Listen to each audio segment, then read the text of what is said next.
All right, let's talk about our 5 takeaways. We're talking about Halloween specials from our childhood. Yes. And I'm excited, man. I was really happy to put this list together. Mhm. I'm gonna give you my parameters now. Do you have any parameters for yours? They had to be like the dedicated Halloween specials, like before an episode, it's like this is our special Halloween thing. So it was for me, that was the parameters. It had to be the Halloween special, not just an episode in TV series or anything that just happened to be a Halloween episode. It's where it took place on Halloween. It had to be a formal, like during the week, let's say on Disney or whatever. It's like, oh, our Halloween special this weekend coming up is blah blah blah. I love it. Like stuff like that. I love that.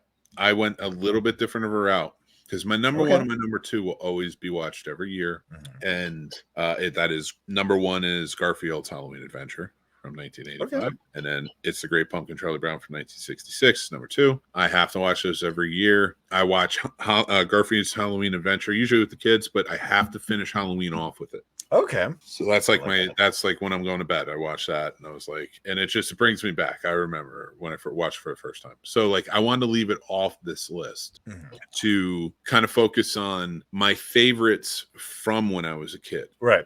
I watched it. Now I may not watch it every year. I may have watched it since or shown the kids or something, but it was just one of those things that like kind of it hit and always stuck with me. It's a memorable special. So all right, let's start with our number 5. Okay, what do you got at number 5? So number 5, I went with Doug. It's Doug's Halloween Adventure. It's one of my favorite with him and Skeeter. It's a fun one. Them dressing up, walking around, trick or treating. It's probably a staple. I used to measure time in episodes of Doug, so it'd be like, oh, we got a 2-hour flight. That's 4 episodes of Doug. That's how. So Doug's a staple by itself, but that episode in particular brings me. I remember that episode. That was such a good episode too. That's a great choice. I love that. Number 5 for me, it was on when I was a kid. And here's the funny thing. I rewatched it maybe a couple of years ago when Disney Plus came out. Mm-hmm. It was Mr. Boogedy from 1986. Ooh. And I didn't remember it. Okay. But when I watched, how you watch something from your childhood and like it all ushers right back in, like where you were watching, who you were watching it with, what was going on. And that happened to me with this movie. And I just remembered a really pleasant experience watching it and stuff. And like, I had to put it on the list. So it's at my number 5 is Mr. Boogedy. And I've watched it since every year. Okay. So it's been kind of like, it's goofy. It's a goofy Disney movie from the 80s, TV movie. Right. And it's not even, it's like 45 minutes. So but it's fun. I mean, when you were in 1986, it was fun. There you go. What's your number 4, sir? My number 4 is an episode called Stevel. It's from Family Matters, where he gets a ventriloquist dummy. And it's fucking hilarious. And I love puppets and shit. So that's one of my favorite episodes of Family Matters. Oh my God. I remember that episode. I remember it. Oh, I remember that episode so well. That's such a good episode. Yeah. Oh, dude, I wish I remembered that one. No, mine is the Buffy the Vampire episode from season 2. Yeah. Their Halloween episode with, I think it's called Halloween, where they become their costumes. Okay. Yes. I freaking love that episode. I thought that was so good and so well done. I love that they beat the trope to death too. That for some reason that one night that Xander was like all military, is he just remembers that, like he went through all the training and war and all that stuff. Like, he just has those memories in that training now. It's but I love that about it too. So that was a good one. That's my number 4. What is your number 3? My number 3 is And There Goes Sean from Boy Meets World. Ooh. Yes. Why is that one hit you so hard, my friend? Boy Meets World just made sense to me. I was growing up at the time, they were growing up, whatever. It was just a fun one because it reminded me of my best friend. Of course, naturally I have to be the piece of shit, so I was Sean.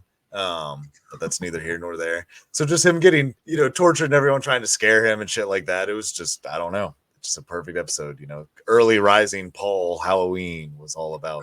I love it. I love it. And it was a great episode. It's a very memorable episode. So I love that one. All right. My number 3 is the Ghost Rider episode Attack of the Slime Monster Part 1. It was a little series, Halloween themed miniseries, and now this show, if nobody knows what it is, in the 90s, I wanted to be a writer. I knew I wanted to write screenplays. I had started earlier, I was really into making movies, stuff like that, but I always loved writing. So Ghostwriter was perfect for me because it was like a group of kids that loved to write, and they had a ghost friend that communicated through words and stuff like that. So they had to figure out like sometimes riddles he was putting together and things like that. It was goofy, but whatever. I liked it.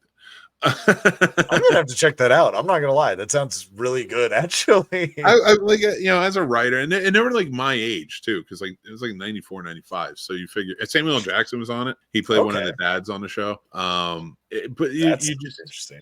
Yeah, or like after Pulp Fiction too. Like it's crazy. And he was like a really good dad, like really like sweet guy in it and stuff. So like it was funny because like you see him in the movies and then you see him like on TV. It's so crazy. But for a kid, you know what I mean? But I think I was like 12 or 13 at the time when it came out. So they were 12 or 13 in the show. And yeah, it was fun to watch and kind of got you inspired to write. I dug it. But like they did a Halloween, let me tell you the premise because I wrote it down because nobody's gonna believe it. The episode features a story writing competition where the winner is determined by the scariest and creepiest story about the slime monster. The rules state that the story cannot be violent, so no blood or guns are allowed. And then the young Casey writes a story titled Attack on the Slime Monster about a girl who wanted a slime monster doll for her birthday. And I remember the episode and the monster comes to life and like is doing all these pranks and stuff because it was a kid show, Right. Yeah, like teenage, like preteen type stuff. Not like today. Sorry, kids. Preteen kids today. Your preteen shows are Euphoria. Jesus Christ, like, or Sabrina and shit like that. Like, God. And I'm not trying to judge on anybody or anything like that, but like it's very provocative compared to what it was when we were a kid. And that was a PBS show. So like it was even less provocative than it could be if it was on like Fox. So that was so like, and whatever, I was a geek. I don't give a shit. I know what it is. But yeah, that was one. I know I overtalked this one a little bit, but you never hear Ghostwriter talked about. And it was like on right before Wishbone. So like, it was just like fuck yeah, some fun stuff. Yeah, you remember Wishbone. So like it was cool to like learn about books and learn about this. That's awesome. And Wishbone turned me on to so many classic books to read back in the day. Wishbone and Lamb Chop. Hell yes. So good. All right, that was my long-winded number 3. So what is your number 2, sir? My number 2, it just had to be Freaks or Geeks, and it's a Trick or Treats episode.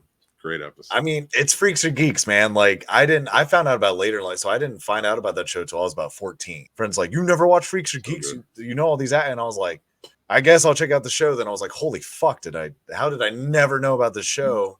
Great show. Fell in love with it. And that Halloween episode, perfect. It goes as Gort. I love that. Yes. It's like, I'm Gort. Yep. Such a good show. I didn't consider anything. Oh, you know what? Actually, I did, because Buffy would have been 2000. I think I was thinking of it in the 90s. So I was thinking of like anything after I got out of high school, I wouldn't do. But I guess that was the year. I guess it came out after I got out of high school, because if it would have been 2000, then it would have gotten that point. I don't know. Math. My next one is the 1995 primetime Halloween special Goosebumps episode, The Haunted Mask. Fuck yeah. Based on a very good book. Okay. You know, because I love the Goosebumps book. So like that's what I read. And I remember me and my buddy Anthony, because it would start at 4:30 and like we would want to hang out and it was on Fridays. Goosebumps came out on Fox on Fridays. We were geeks. I don't care. I think we weren't in high school yet. I don't think so. No, 95. No, we were definitely not in high school. We would go to his house. I would take the bus to his house. He would like go get changed or whatever. And then we were going to go to my house and watch it. But he lived all the way across town, and I lived right next to the school. So that now that I think of it, that doesn't make any sense. Kid logic. Yes. So I would take the bus to his house, hang out there for a little bit. He would get ready, and then we would like kind of roll out and like walk across town, causing trouble until 4:30. Watching. Hell yeah! And when I say causing trouble, I meant like jumping over shit. Like we weren't really like causing trouble. But and then we watch Goosebumps. I guarantee you, in that story, if I just told that flat out without saying that we weren't causing any trouble, And I just said the ending of that story was we started at his house so he can get dressed, and then like went to my house to watch Goosebumps. Nobody was thinking that these kids walking from point A to point B were causing trouble. 100%. And now we do. And now we are. Good. You're incriminating yourself this week. Thank I don't think Christ. so. I am. Yes. I am. For sure. Good. I hit a mailbox with a stick, and not the big blue mailbox, just for safety. I'm kidding. Is there a statute of limitation? Yes. Did it run out in 1991? I hope so. You're before 18. You're fine. All right. I mean, I worked for them afterwards, so they hired me. That's on them. Yeah. You paid your penance. 10 miles a day for 3. Right. Yeah, you paid it multiple times. I feel like I paid it. Yeah. Okay. Fair. All right. I have let them know that I have paid that sentence back. Yes. So, that would be a cool work release job. Well, I guess that would be a terrible idea. Sometimes you just have to think about it. Anyway, back to our top 5. That was my number 2. What's your number 1, sir? My number 1 is The Tale of the Twisted Claw, which is a specific Halloween episode of Are You Afraid of the Dark? Oh, I remember that episode. Oh my God. I didn't even take Are You Afraid of Dark into account. No, sure. I had to. That's my favorite. Man, I watched that all year long. I'm not gonna. I'll start it back over. I have all 9 seasons on my Vudu, and I'll go through. Then I'm like, all right, I'll take a break. Then I do Twilight Zone. Then I'll come right back to that instant. Do you want to? You know what? Let's save that for off. I want to ask you something afterwards. Remind me to ask you something afterwards. Yes. All right, my number 1 then, because that's a great pick, by the way. I take that. Are You Afraid of Dark is a great show. I think, honestly, in the kids, like anthology horror shows, like we were talking Goosebumps and stuff, I think that's the best one. Hands down. I think they did already. And even when it came back, they did a pretty good job. Tommy and I watched those, and they were pretty good. It was terrifying. That intro is the scariest intro. As a kid, I used to not be able to watch it. I'd have to step outside, go. Yeah, I used to have to go pee and wait for it here to end, and then hear the match light, and then I'd come back in the room. Like I couldn't watch that. What year were you born? 91. Yo, yeah, okay.